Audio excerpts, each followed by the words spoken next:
کراچی میں بجلی کی لوڈ شیڈنگ کا سلسلہ تھم نہ سکا۔ شہر میں بجلی کی بندش کا دورانیہ 6 سے 10 گھنٹوں پر مشتمل ہے۔ قائد آباد، بھٹائی کالونی، کورنگی، اورنگی، سرجانی ٹاؤن سمیت مختلف علاقے متاثر ہیں۔ شہری انتظامیہ پر پھٹ پڑے، بجلی آتی نہیں، بھاری بل آ جاتے ہیں۔ بات کرنے کے لیے موجود ہیں بسیم افتخار۔ بسیم، بتائیے گا۔ چھٹی والے دن بھی لوگوں کو لوڈ شیڈنگ کے جو جن ہے اس سے نجات نہیں مل سکی ہے۔ لوڈ شیڈنگ کی وجہ سے شدید پریشانی کا سامنا کرنا پڑتا ہے۔ میں اس وقت موجود ہوں نورت آباد بلاک ایس میں، اور یہاں پر بھی جو ہے وہ کئی گھنٹوں کی جو ہے بجلی کی لوڈ شیڈنگ کا سلسلہ جاری ہے۔ اس وقت میرے ساتھ علاقہ مکین موجود ہے، ان سے جانتے ہیں کہ اس علاقے میں کتنے گھنٹے کی لوڈ شیڈنگ کی جا رہی ہے، کیا وہ اعلانیہ لوڈ شیڈنگ ہے یا غیر اعلانیہ لوڈ شیڈنگ ہے، یہ ذرا بتائیے گا۔ اور جب بجلی چلی جاتی ہے تو کن مسائل کا سامنا ہوتا ہے؟ دیکھیے جی، یہاں پر تو سب سے پہلے 16 گھنٹے سے 18 گھنٹے تک لوڈ شیڈنگ ہے۔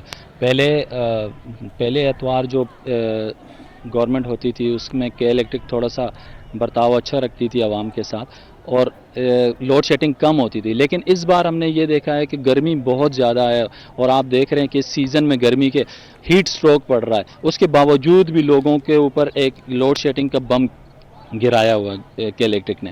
18 گھنٹے کی لوڈ شیڈنگ، عوام پریشان ہے اس سے۔ 1 گھنٹہ آدھا گھنٹہ لائٹ آتی ہے، اور اس کے بعد جب واپس جاتی ہے تو 4 گھنٹے 3 گھنٹے کا دورانیہ ہوتا ہے۔ اس دوران ہمارے علاقے میں کئی ایسے لوگ ہیں جو بزرگ ہیں، بیمار رہتے ہیں، ان کو پریشانی رہتی ہے اسی لائٹ کی وجہ سے۔ جب لائٹ نہ ہو تو لوگوں کو پریشانی رہتی ہے۔ چھوٹے گھر ہیں، یہاں پر چادروں والے گھر ہیں، کسی کی چھتیں نہیں ہیں، تو بچے پریشان ہو رہے ہیں بہت زیادہ گرمی کی وجہ سے جی۔ اچھا، ایک جانب لوڈ شیڈنگ ہے، دوسری جانب بلوں کی کیا صورتحال ہے، اور جو جتنے بل آتے ہیں اس کے مطابق بجلی فراہم کی جاتی ہے نہیں کی جاتی ہے، کیا کہیں گے؟ یہ تو مطلب اس میں بلوں میں تو اتنے ٹیکس شامل کیے گئے ہیں کہ حد یہ کہ وہ ان کی KC کی یونیفارم کے بل بھی ہمارے پاس آ رہے ہیں، ٹھیک ہے۔ اب اگر ہمارے ایریا کے آپ بل پر دیکھیں کہ اگر 1000 گھر ہیں تو یہاں ان کا کتنا سٹاف ہے، ہر 1000 گھر سے یہ یونیفارم کے مد میں پیسے لے رہے ہیں، جو بالکل یعنی ایک ظلم ہے۔ ان کی یونیفارم سے ہمارا کیا واسطہ، ٹھیک ہے۔ دوسری بات یہ کہ لوڈ شیڈنگ اتنی ہے، بڑی مشکل سے اپنی نیند پوری تو نہیں ہوتی، کام پہ جاتے ہیں، جس جگہ کام کرتے ہیں وہاں بھی لوڈ شیڈنگ ہو رہی ہوتی ہے۔ اب اگر وہاں بھی لوڈ شیڈنگ نہ ہو یا اس طریقے سے ہو کہ کم از کم دن میں مزدوری تو کر سکیں، مختلف چھوٹے چھوٹے یونٹیں کمپنیاں جہاں کام کرتے ہیں، اب وہاں جاتے ہیں مزدوری کے لیے، وہ بند ہوتی ہیں۔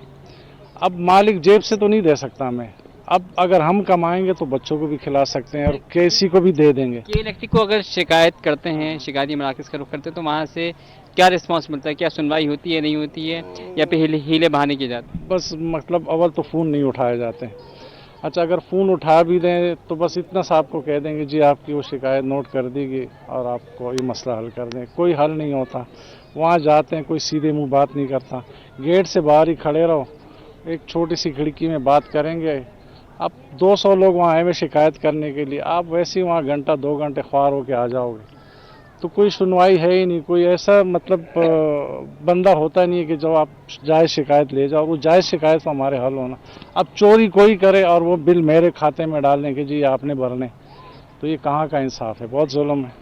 جی بالکل، یہ تھے جن کا کہنا ہے کہ کوئی